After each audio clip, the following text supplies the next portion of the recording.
Hello, Scorpio. Welcome to February 2019.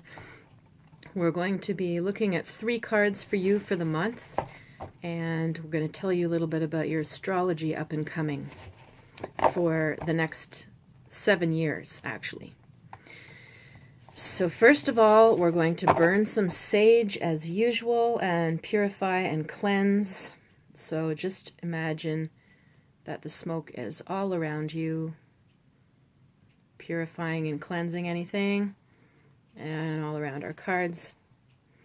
So while I'm shuffling for you, I will tell you that you have the planet Uranus, which is going to go through Taurus for the next 7 years.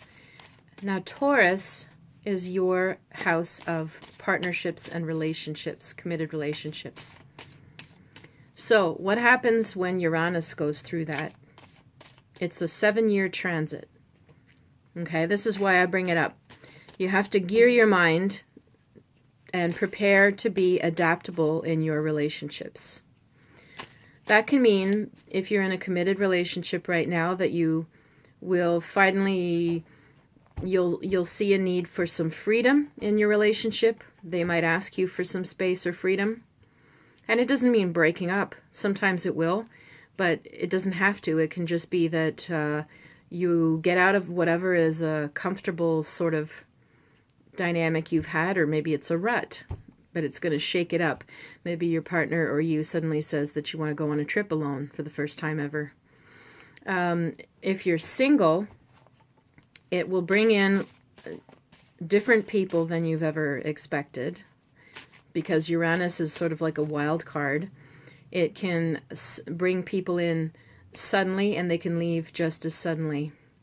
And it can also bring in very unique thinkers, or it can be very unique type of relationship structure that you're not used to. Maybe somebody says they want an open relationship, and you're like, huh? Maybe somebody, I don't know, it could bring in all kinds of variations to the traditional model. And it's there to help you be more free and sort of challenge your edges, your limits a little bit with relationships. But first, we're just going to focus on February. So here we go. 3 cards. So your first card is the 4 of Swords. Getting this one a lot this month. Interesting. Second card is the Princess of Swords. And the third card is the 2 of Cups. All right. Any of you out there who might be in the dating game, or even if you are maybe networking, there's somebody a little complicated around you. That Princess of Swords is usually, we're going to say female, but it doesn't have to be. Sometimes it could be male or a gay guy or something. But the Princess of Swords is usually sort of someone who's struggling. She's sort of in a battle against the world, you know, herself against the world. So she will very often make her own life complicated, more complicated than it has to be.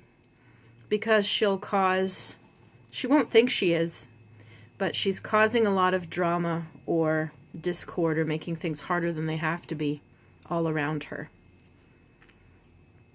So think of someone in your life, and maybe this is you.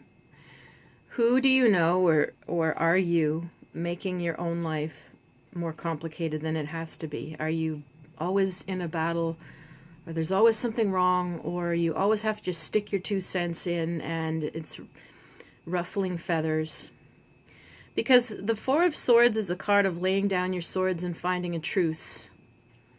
It's talking things through in an equal, fair manner.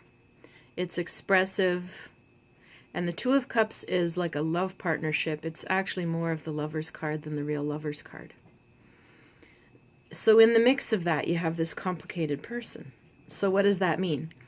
If this applies in any kind of group dynamic, you might have one person in the group who's sort of spoiling the bunch. You know, there could be a lot of efforts amongst family or colleagues or whatever to make things a little smoother for everyone, and you've got one person who's constantly resisting it or sabotaging it. That could be one way. Another way to interpret it is if it's you and a certain person you're close to, maybe one of you trying to make efforts again to communicate and bond and go forward and be closer, and the other one is like putting up walls, resisting, kicking, not playing along with it, not ready.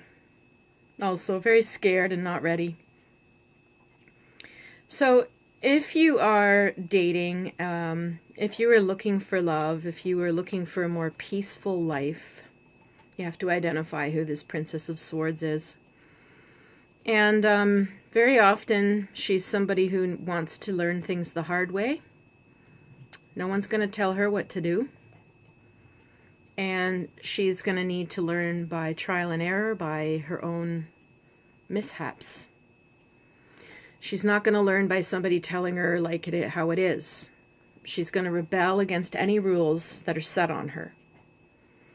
So if you're up against this kind of person, and you have any choice in the matter, personally, I would distance myself or offer some sort of outside help or ask for outside help.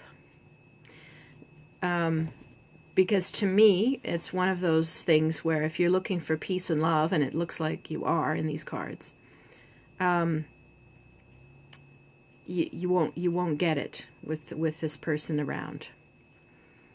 So you can decide accordingly whether you need to walk away or you're willing to offer a bit of help, but you can't save them. You can't control them, and you can't save them. Very difficult lessons in life sometimes, depending on who this is. So if this resonates with you and you would like a personal reading, I work in person or online by video chat and phone. And you can reach me at river-rain.com or Clairvoyant Medium Catherine Allen on Facebook. I wish you a wonderful month.